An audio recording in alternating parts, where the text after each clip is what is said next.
Ok, donc voilà ce que je vous propose de faire ici, c'est d'étudier encore un nouvel exercice. C'est celui d'une colonne de longueur L, raideur flexionnelle EI, qui est stabilisée par deux poutres de longueur L chacune, avec une raideur en flexion qui vaut alpha fois EI. Donc ce qu'on va garder ici, c'est un paramètre, alpha, qui va nous permettre de faire varier en fait la raideur de la poutre. Et on va se trouver entre deux cas limites, qui sont le cas alpha très petit ou bien alpha très très grand. Si alpha est très petit, la raideur de la poutre, elle est virtuellement nulle en flexion, hein, on continue d'avoir E1 égale à l'infini partout. Euh, donc c'est la raideur en flexion uniquement qui disparaît quand alpha tend vers 0.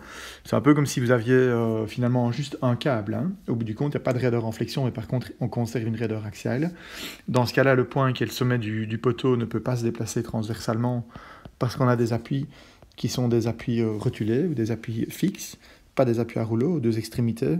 Et on se rapproche du cas rotulé qu'on connaît bien. Donc la charge critique vaut pi carré UI sur L carré et la longueur de flambement vaut L. Dans l'autre cas limite, quand alpha tend vers l'infini, le multiplicateur critique, la raideur de la poutre est très importante, donc elle ne fléchit pas. Et si elle ne fléchit pas, elle agit comme un encastrement à la partie supérieure de la colonne. Et donc, a fortiori, on se rapproche du cas qui est encastré rotulé. Le multiplicateur critique, c'est pi carré EI sur la longueur de flambement au carré, et la longueur de flambement, c'est 0,7 fois L. Voilà, ce qu'on va faire ici, c'est essayer de calculer ce qui se passe pour des valeurs intermédiaires, donc de alpha.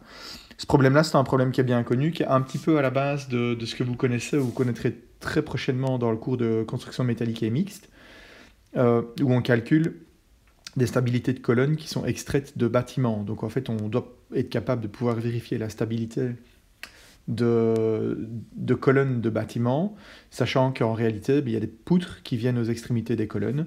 Ce que Wood fait en réalité, ça va être un peu plus complet. Il suppose qu'il y a une poutre ici aussi, une poutre là-bas, parce qu'en fait, on a extrait la colonne hors d'un bâtiment plus grand. Ok, mais il faut savoir que l'exercice qu'on a ici n'est rien d'autre en fait que ce qui est à la base de ce genre d'abac. Voilà. Alors, bon, on va essayer de faire simple. Et ce qu'on pourrait peut-être faire juste pour commencer, vous allez voir, au bout du compte, on se rendra compte que c'est peut-être un petit peu naïf comme solution, mais étant donné qu'on a a priori la nécessité de pouvoir représenter quelque chose comme ceci, on va partir plutôt avec des cubiques. Ok, donc ce que je vais faire, c'est que je vais supposer sur la colonne une cubique, et je vais faire pareil pour la traverse. Oups. Voilà. Voilà. Je vais faire un dessin comme ceci. Alors, on s'attend à ce qu'on ait une déformée qui soit asymétrique. Et donc, ça veut dire que la déformée qu'on a à gauche sera la même que celle qu'on a à droite au signe près, hein. Donc, si je prends une abscisse X mesurée ici à partir de la gauche, si je prends une abscisse X mesurée là-bas à partir de la droite, à condition de mesurer le V positif par là et le V positif par là, je prendrai la même forme. Okay, je vais dire que ça c'est V2, et je vais prendre V1 ici, avec un X qui part à partir du bas. Ok, alors bon, on peut se focaliser sur, disons, V1. Je vais mettre des cubiques partout pour commencer. On verra bien si c'est un bon choix ou pas. D'accord, donc si je dis que c'est A, X sur L au cube, B, X sur L carré, C, X sur L, D, tout court, je voudrais que V1 de 0 soit égal à 0. Donc D égale 0. Je vais essayer de faire vraiment très simple pour minimiser le nombre de paramètres dans cet exercice. Et donc j'ajoute, ok, ça c'est pas obligatoire, mais j'ajoute que le moment est égal à 0 en base. Ça nous fait B égale 0. Ça c'est un choix personnel, d'accord? C'est pour simplifier le problème. Ça va consister évidemment à remonter les valeurs des multiplicateurs critiques, puisque je suis en train de brider le système avec des contraintes qui sont des contraintes statiques, et on sait bien que si on les relaxe, on a la possibilité de trouver des multiplicateurs critiques qui sont plus proches de la réalité. Ok, j'insiste sur le fait que ici on a un appui inférieur qui est rotulé. Si je vous avais donné un appui encastré, mais bien sûr, ce n'est pas un choix. Ok, on est obligé de l'imposer. Si l'appui est encastré, c'est une condition forte. On doit écrire V' est égal à 0. Ok, alors on va assurer la continuité à l'extrémité supérieure avec les deux poutres, mais j'écrirai ça après. Alors, Qu'est-ce que je peux dire? Ben, je vais dire la même chose pour les traverses en fait. Je vais dire que V2 en 0, c'est un appui, donc il vaut 0. Ah oui, pardon, j'ai oublié de dire que V1 de L est égal à 0. Hein. Donc on va aussi évidemment écrire que V1 de L, le déplacement transversal, est égal à 0. Donc il nous reste simplement A plus C égale 0. Je vais faire la même chose maintenant avec, la poutre. Et alors, si je fais la même chose avec la poutre, qu'est-ce que je vais avoir? V2 de 0 égale 0. Donc, je vais l'appeler D'. Je prends les mêmes coefficients pour la poutre. D' égale 0. Je vais mettre V2 de seconde de 0 égale 0. Donc, je vais avoir un B' égale 0. Et j'ai V2 de L égale 0. Donc j'ai un A' plus C' égale 0. Je peux dire que C est égal à moins 1. Et là, C' est égal à moins 1'. Alors ce que je voudrais aussi, c'est une continuité. Donc ça, c'est important de l'imposer. Je ne peux pas la négliger. La continuité d'angle ici, il faut absolument l'imposer. Sinon, on aurait eu une rotule, quoi. D'accord? Donc comment est-ce que je fais pour l'imposer? Je vais dire simplement que la pente en L est la même dans les deux poutres. Donc je vais écrire que V2' de L doit être égal à V1' de L. Je vais juste faire un petit check au niveau du signe. Ce qui n'a pas énormément d'importance dans ce cas de figure-ci, mais qui pourrait en avoir plus si on avait par exemple des ressorts dans la structure. Donc là, quand on part au début sur V1, on voit que si X augmente, V1 augmente. Et puis à l'arrivée, V1 diminue. Donc là, on sait qu'on a une pente qui est négative. V1' de L est négative. Et alors le V2, qu'est-ce qu'on voit? On voit par contre que le V2, j'ai compté positif vers le bas, donc ça augmente, et puis V2 diminue puisqu'il revient égal à 0. Donc V2' de L, il est négatif aussi. Ok, donc par conséquent, il n'y a pas de moins à ajouter dans mon égalité ou dans ma continuité. V2' de L est négatif. Alors oui, ça va me demander de calculer les dérivées, donc je vais réécrire ici. Si V1 est égal à A, je peux le mettre en évidence, on a 3. X sur L exposant 3, on est toujours sur la fonction de base, plus, donc moins, puisque c'est C, moins X sur L, V1' est égal à A sur L, alors je vais avoir 3 X sur L carré, moins 1. Je vais en profiter tout de suite pour écrire V secondes, on sait qu'on en aura besoin. 2 fois 3, ça fait simplement 6 X sur L. Donc la pente en L, je remplace X par L. Ça va me donner A sur L fois X sur L vaut 1, donc 3, moins 1, ça fait 2. Et je suis supposé faire la même chose pour V2. Mais V2, c'est pareil, hein. A' fois X sur L au cube, moins X sur L. V2' égale 1'. Oui, je mets des primes pour 1, mais c'est pas des dérivés, hein, on est bien d'accord. C'est juste pour indiquer que j'ai utilisé une autre variable. Et V2 secondes égale 1 sur L carré fois 6 X sur L. Donc si je calcule la pente en V2 en X égale à L, mais je vais avoir 1' sur L fois 2. Et donc ceci nous dit simplement que 1' est égal à 1. Ok, c'est génial, on a vraiment une paramétrisation qui est excessivement simple. Alors, on peut dérouler la machine à partir du moment où on a ça.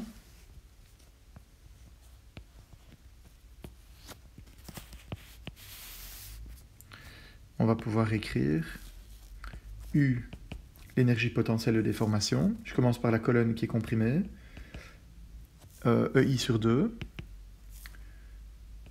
EI sur 2, fois l'intégrale de V1 seconde au carré.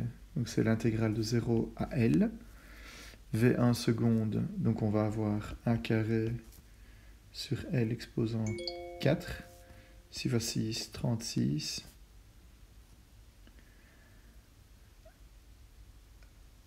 Ok, ce que je vais faire, c'est sortir le L. Donc ça nous fait 1 carré L exposant 6, x carré dx, plus, alors on a deux poutres qui ont une raideur alpha fois EI, ok, sur 2, l'intégrale de 0 à L, de A' est égal à A, donc je le remplace, fois 36, fois x dx, voilà. Donc ça va nous faire, je peux mettre en évidence, EI sur 2, fois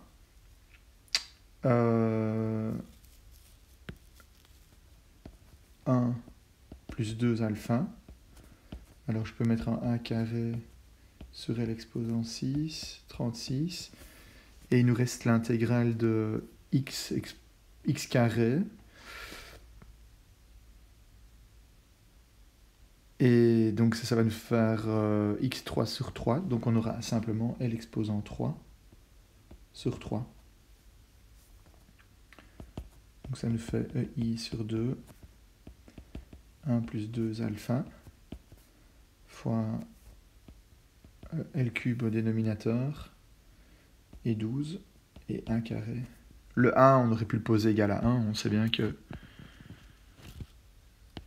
c'est pas un problème. Alors W, le potentiel dont on dérive les forces extérieures, moins W est égal à le travail des forces extérieures, c'est lambda P sur 2, fois l'intégrale de 0 à L.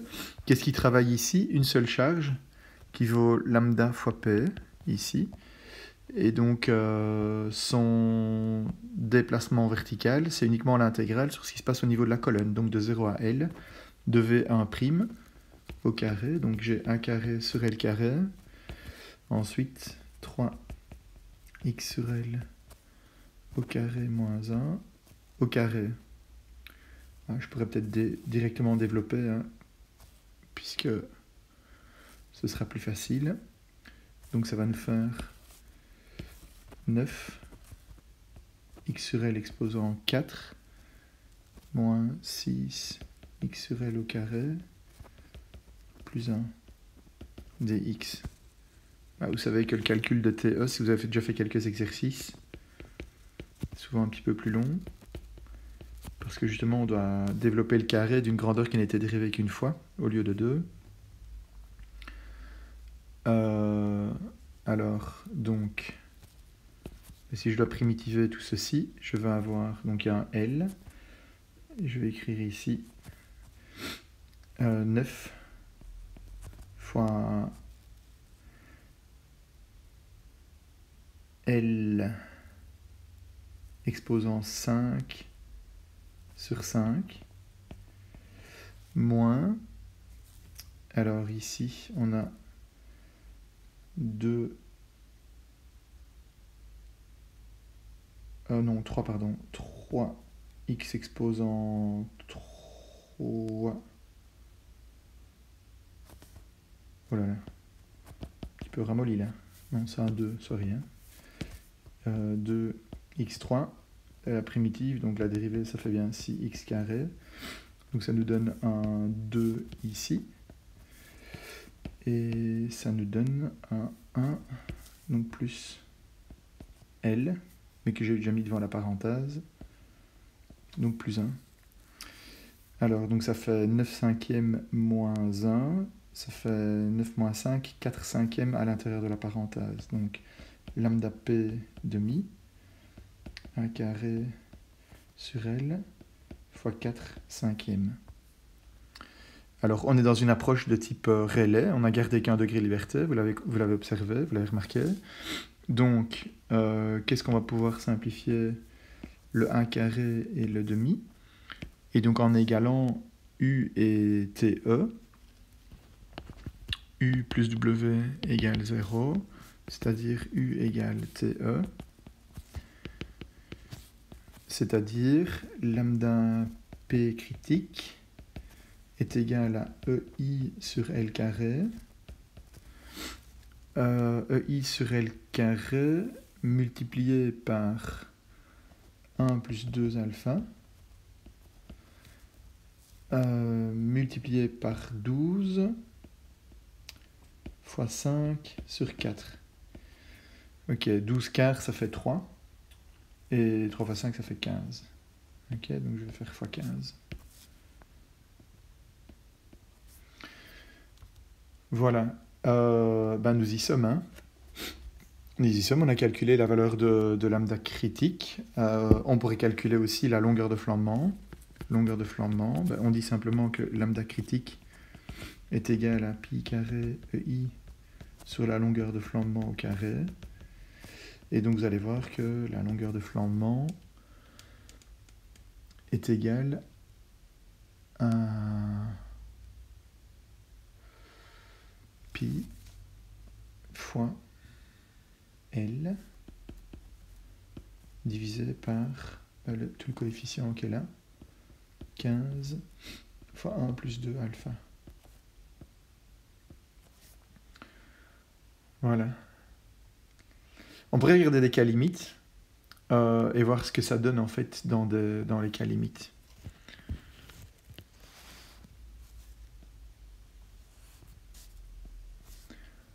En fonction de alpha, lambda P critique, je vais peut-être mettre lambda P critique fois L carré sur EI. Ok, donc lambda P critique fois L carré sur EI, c'est pour l'avoir dans une forme adimensionnelle. Et donc la formule que je dois tracer, simplement, c'est 1 plus 2 alpha fois 15. Ok, c'est ce qui est ici. Puisque je fais fois L carré sur EI.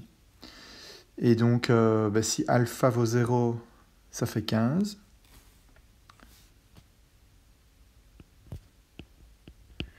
Et j'ai un truc qui monte de façon linéaire.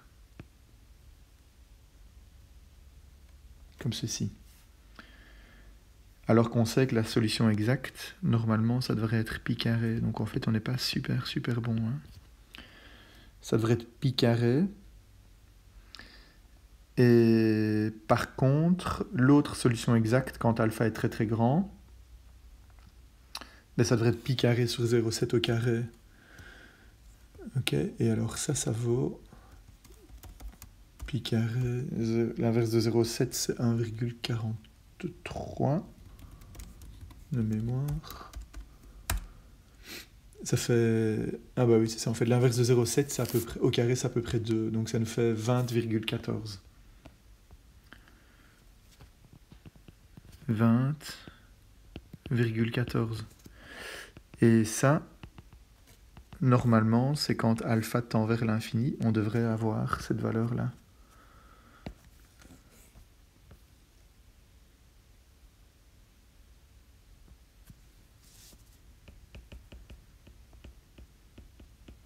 Voilà, exact.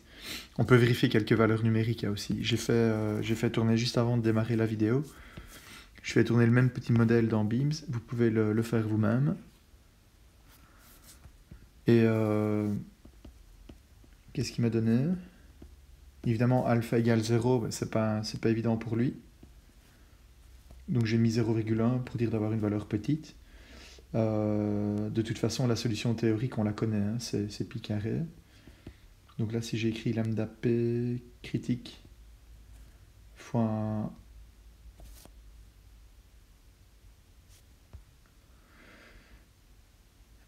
L carré sur EI, L carré sur EI, donc là j'ai obtenu 11,0.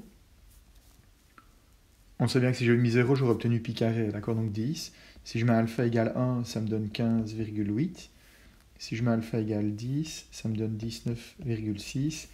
Et on sait bien qu'à l'infini, je vais les ajouter quand même, ici, de la solution théorique. Quand on a 0, c'est pi carré.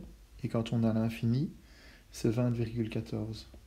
Ok, donc vous voyez que BIMS a l'air de fonctionner pas trop mal de ce point de vue-là, pour tous les cas intermédiaires. Bon, en même temps, c'est logique, c'est du numérique. Et alors, si je regarde ma solution théorique, donc si je mets 15 fois 1 plus 2 alpha, là je suis à 15. Ouf, quand alpha vaut 1, je suis à 45. Quand alpha vaut 10, c'est 21 fois 15. Ça fait 315. Là, on est à l'infini. Et 15 fois, si alpha vaut 0,1, 1,2, 18. Ok, donc vous voyez que ça marche bof dans le voisinage de l'origine. On a à peu près une surestimation de 50%, pas terrible. Ok, je mettrai un code orange. Et puis ça marche pas du tout quand alpha est grand. Ok, c'est important de comprendre pourquoi. Et en fait, si on veut comprendre pourquoi, il suffit de regarder les formes des modes propres, puisque l'estimation qu'on va donner pour le multiplicateur critique, elle sera d'autant meilleure que la forme du mode qu'on a choisi est bonne. Ok, alors la forme du mode qu'on a choisi ici dans le voisinage de l'origine, elle ressemble à quoi? Mais nous, dans tous les cas, la forme du mode qu'on a choisi, vous avez vu, on a exactement la même fonction. On a exactement la même fonction sur la poutre et sur la colonne, au bout du compte, puisque c'est la même forme analytique, pour V1 et pour V2. D'accord? Donc chez nous, on a même la même amplitude là que là. Ça, c'est pas trop mauvais pour le cas alpha petit. Par contre, dans le cas alpha grand, en réalité, ce qui se passe, c'est que dans le cas alpha petit, l'amplitude qui est ici, elle est un petit peu plus faible. Okay, ça, je le vois, et je le sais parce que je l'ai simulé avec Beams, et que je vois en fait un comportement qui est un peu différent là-bas. Par contre, dans l'autre cas limite, et c'est la raison pour laquelle ça ne fonctionne pas du tout, la forme du mode critique, c'est quelque chose qui tend vers ceci. Donc là, éventuellement, une toute petite rotation, mais quasiment rien du tout, et une amplitude qui est quasiment nulle sur les traverses. Pourquoi? Parce qu'alpha est très grand. D'accord? Donc, avec notre hypothèse de forme de mode, nous, on est vraiment loin. D'accord? Donc là, je peux mettre, attention, mauvais choix de mode. Et c'est la raison pour laquelle nous, on tend vers l'infini. Je dirais, à la limite, si on voulait vraiment faire quelque chose de mieux, qu'est-ce qu'on pourrait dire? On pourrait dire, ok, on va aller faire l'hypothèse comme champ. On a toujours le droit, évidemment, de faire l'hypothèse qu'on veut, tant qu'on satisfait les conditions cinématiques. En fait, je me demande simplement si on ne pourrait pas faire l'hypothèse que V2 égale 0. Ça, évidemment, c'est pas interdit, puisqu'on satisfait toutes les conditions limites, c'est-à-dire que V2 de 0 et V2 de L sont nuls, et on n'a pas d'autres conditions de continuité. Pardon, d'autres conditions limites. On aurait une condition de continuité, mais alors ce qu'on va dire, c'est que V1 est égal à une cubique, avec V1 de 0 égale 0, et V1 prime de L égale 0. Et ce sont les deux conditions qu'on va utiliser. On va garder 2 degrés de liberté, et ça, c'est un exercice qu'on a déjà fait. Quand on a fait cet exercice, c'était quand on a étudié ce problème-là. Okay? Et en faisant ça, on va trouver un lambda critique qui est environ égal à 20. Je ne sais plus combien, peut-être 22 ou 23. Quelque chose comme ça. Je vais l'écrire comme ceci, 22, 23. Ou similaire. Vous pouvez retourner dans vos notes, je vais simplement dire qu'ici on a une valeur qui est fixée. Et donc ça veut dire qu'en choisissant en fait ce champ de déplacement là, okay, donc je change la couleur pour indiquer que j'ai un autre champ de déplacement.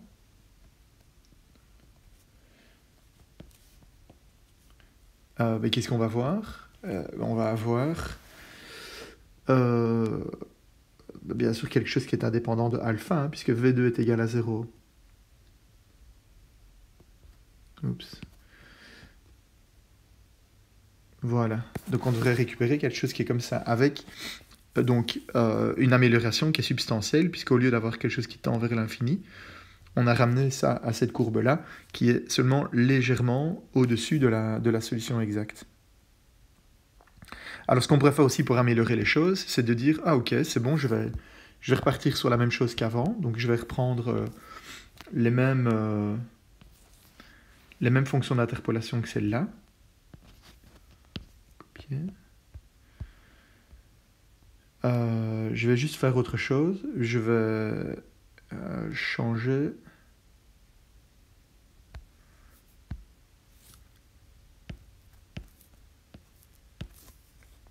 l'hypothèse que je fais pour V1. Pourquoi? Parce que je sais bien qu'en fait, à cause de la cubique pour V1, je n'ai pas été capable de représenter correctement le cas limite alpha égale 0. Pourquoi? Si je voulais le représenter correctement, il me faudrait un A sinus pi x sur L. On sait bien que c'est ça la solution de l'air.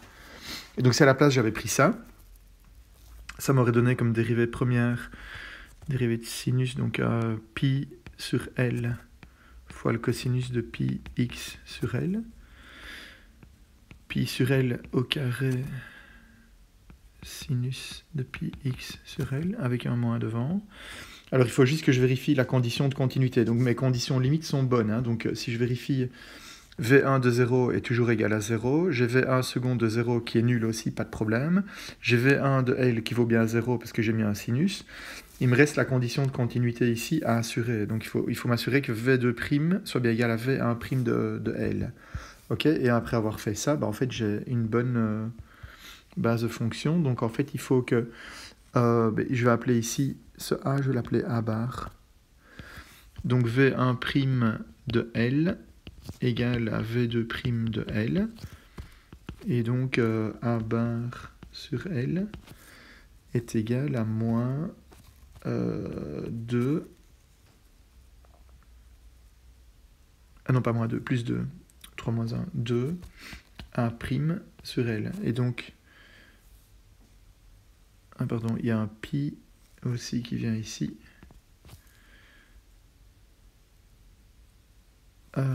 Et L carré. Donc ça me dit quoi? Ça me dit juste en fait que A bar est égal à 2A' fois L sur pi. Voilà. Alors si je remplace le A bar par cette valeur, que je répète toutes les opérations,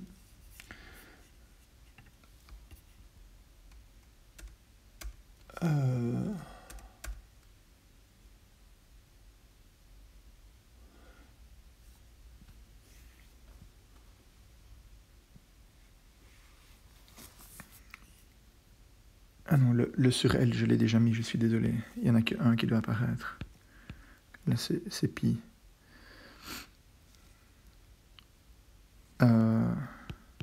Oui, je ne sais pas pourquoi j'ai mis divisé par L ici. Et je ne sais pas pourquoi j'ai mis divisé par L carré. Je me suis déjà préparé, en fait. Je suis désolé. Donc A bar fois pi sur L. Oui, c'était juste ça, évidemment. A bar et A' doivent avoir les mêmes unités. Hein. Donc on a quelque chose comme ça. Et si on répète ces opérations-là, je vais très rapidement vous passer les détails. Je regarde ce que ça donne. Ça nous fait pour U, ça va nous donner EI sur L cube fois 1 carré fois pi carré plus 12 alpha. En fait, le terme en alpha n'a pas changé. Hein. Vous voyez ici, 2 alpha sur 2, ça fait alpha, fois 12. Donc ce terme-là n'a pas changé. Le seul terme qui a changé, c'est celui qui est relatif à V1 et qui, lui, nous a donné ce qu'on connaît déjà, le pi carré qui s'associe à la colonne de l'air, qu'on retrouve dans la colonne de l'air. Et alors pour T, on va retrouver, c'est le L demi. Donc ça devrait être 2 fois 1 carré sur L. Voilà. Et donc quand on égale U et TE, on a lambda P critique est égal à EI sur L carré fois pi carré plus 12 alpha. Et alors là, vous voyez que si alpha vaut 0, le lambda p critique vaut pi carré i sur L carré. C'est logique, et on est content, évidemment. On avait bien sûr fait ce choix-là pour ça. Et donc, qu'est-ce qu'on calcule là, alors, comme solution? On calcule quelque chose qui part, effectivement, de pi carré, voilà, et qui monte comme ceci avec une certaine pente. Mais alors, c'est pas très grave. Qu'est-ce qu'on dit? Si on a envie d'évaluer le multiplicateur critique, eh bien maintenant, on dit qu'on doit prendre simplement l'enveloppe inférieure de ces deux résultats-là. Et donc, la meilleure estimation qu'on puisse donner du multiplicateur critique, eh bien, elle est donnée par la courbe en jaune, en fluo jaune, que je suis en train d'ajouter. Voilà. Et là, j'ai pris donc le minimum de deux cas. Vous voyez que j'obtiens ce résultat-là en faisant deux calculs simples de type Rayleigh. Et si j'avais maintenant décidé de prendre les fonctions que j'ai choisies là-bas et de les combiner, donc si j'avais combiné les deux champs de déplacement que j'ai choisis ici, ils auraient éventuellement pu interagir et j'aurais obtenu alors une solution qui était en interaction entre la mauve et la verte. Donc elle est la même sur la partie où on est mauve uniquement, elle est la même sur la partie où on est vert uniquement, et entre les deux, on aurait très certainement obtenu quelque chose avec une interaction comme celle-là. Voilà, je passe les détails parce que ça nous demanderait de faire un Ritz-Galerkin qui est beaucoup plus long, et c'est peut-être pas l'objectif de cet exercice. Ok.